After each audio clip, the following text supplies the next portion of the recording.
Now we come to 2000, and the 2000 election. And if anybody followed that closely, I think, and studied the developments, I think that they would probably come to the same conclusion that Vincent Bugliosi, the author of this book called The Betrayal of America. Now Vincent is a very famous lawyer, especially in the Los Angeles area. He's a prosecutor. And when this thing happened in Florida, he knew that it was wrong. And the Supreme Court intervention was very wrong. There was no precedent for that, especially the stay in the vote count in Florida. And then the subsequent decision by the Supreme Court. These were all very political, very unprecedented actions. And to the extent that, if I may read here,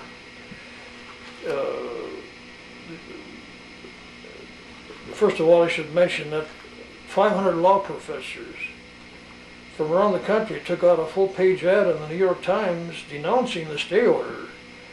These professors now have a website on the internet, and the list has grown to an astonishing 673 law professors.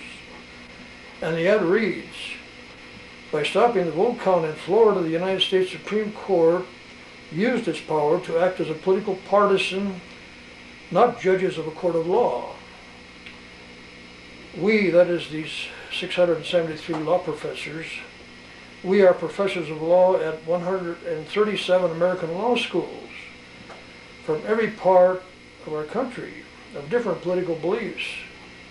But we all agree that when a bare majority of the U.S. Supreme Court halted the recount of ballots under Florida law, the 5 justices were acting as political proponents for candidate Bush, not as judges. Well, that's a very serious thing, ladies and gentlemen.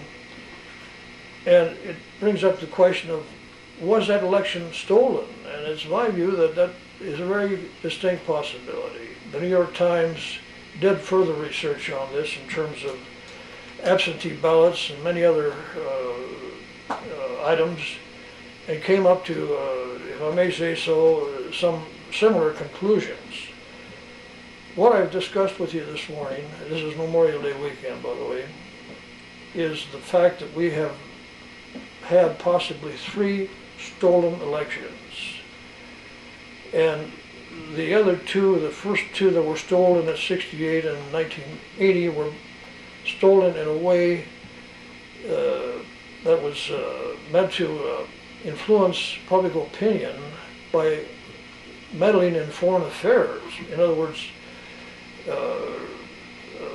sabotaging of the Paris peace talks was a very bad development in terms of the electorate of the United States hoping for the successful Paris peace talks. And the electorate probably became more disillusioned with Johnson and Humphrey at that time, the candidate, and decided to swing their votes to Nixon. Well, you see, this is an interference in foreign affairs that has this kind of outcome. The 1980 election followed the same pattern, where you interfere with foreign affairs, trying to negotiate a delay in the release of hostages in such a way that it would benefit to your political interests and your political favors as far as the electorate is concerned, in voting Republican rather than Democrat, because Jimmy Carter was unable to release the hostages in his administration. So you see, those first 2 were interference in foreign affairs to influence the outcome of the election, and that in effect is stealing an election. And it's more serious because when you involve in foreign affairs, it becomes more treacherous and treasonous. The 2000 election did not involve interference in foreign affairs, but it involved interference in the Supreme Court decision in Florida to recount the votes, which was proceeding very well.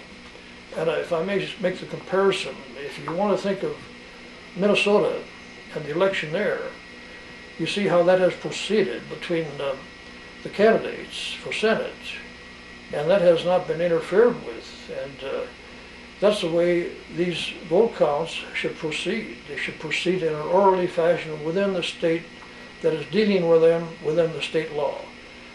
And the Supreme Court justices that involved and got involved in this Florida case were wrong. They were very wrong.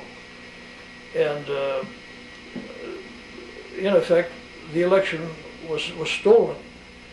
And George Bush was selected by the Supreme Court justices as opposed to being elected by the people of the United States. Now there's one other item I want to bring up, and this is something that I read in a history book. By the way, if you have any doubts about these matters, contact your professors at your colleges or universities in your locale. This item that I want to bring up now is the history of the modern world. And this is the hard part.